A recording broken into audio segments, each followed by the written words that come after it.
ఈ వీడియోలో మనం భగవద్గీత అధ్యాయము 9 శ్లోకము 21ను పరిశీలిద్దాం. ఈ అధ్యాయంలో శ్రీకృష్ణుడు అత్యంత రహస్యమైన జ్ఞానాన్ని వివరిస్తూ తనను శరణు వేడిన వారికి శాశ్వతమైన మోక్షాన్నిస్తానని చెప్తున్నాడు. అయితే కేవలం తాత్కాలిక స్వర్గసుఖాలను కోరుకునేవారి గతి ఏమిటో ఈ శ్లోకంలో స్పష్టం చేస్తున్నాడు. మొదటగా ఈ పవిత్ర శ్లోకాన్ని భక్తితో విందాం. తే తం భుక్త్వా స్వర్గలోకం విశాలం క్షీణే పుణ్యే మర్త్యలోకం విశంతి ఏవం త్రయీధర్వమను ప్రపన్నా గతాగతం కాంకామా లభంతే. ఈ శ్లోకం అర్థమేమిటంటే, వేదాలలో చెప్పిన యజ్ఞయాగాదులను స్వర్గసుఖాలనే కోరికతో చేసేవారు వారు సంపాదించుకున్న పుణ్యఫలంగా విశాలమైన స్వర్గలోకానికి వెళ్లి అక్కడి దివ్య భోగాలను అనుభవిస్తారు.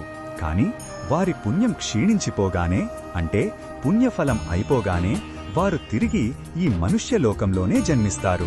ఇలా కోరికలతో కర్మలు చేస్తూ వారు జనన మరణ చక్రంలో చిక్కుకుని నిరంతరం తిరుగుతూనే ఉంటారు. ఈ శ్లోకంలో ఉన్న భావం మనకు ఏవి చెప్తుందంటే, తాత్కాలికమైన సుఖాల వెంట పరుగెత్తడం వలన శాశ్వతమైన ఆనందం లభించదు. స్వర్గమనేది కూడా ఒక తాత్కాలిక బహుమానం మాత్రమే. అది పుణ్యం ఉన్నంతవరకే ఉంటుంది. అసలైన ఆధ్యాత్మిక లక్ష్యం స్వర్గానికి వెళ్లడం కాదు, ఈ జనన మరణ చక్రం నుండే విముక్తి పొందడం.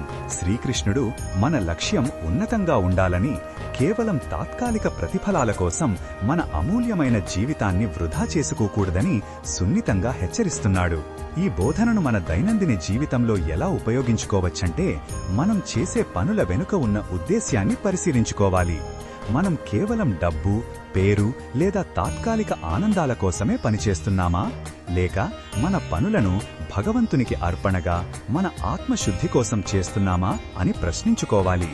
మన పనులను నిస్వార్థంగా, అహంకారం లేకుండా చెయ్యడం ద్వారా మనం తాత్కాలిక సుఖదుఖాలకు అతీతంగా ఉండి శాశ్వతమైన శాంతిని పొందగలం. మరిన్ని భగవద్గీత శ్లోకాల అర్థాన్ని తెలుసుకోవాలంటే మా తదుపరి వీడియోలను తప్పకుండా చూడండి.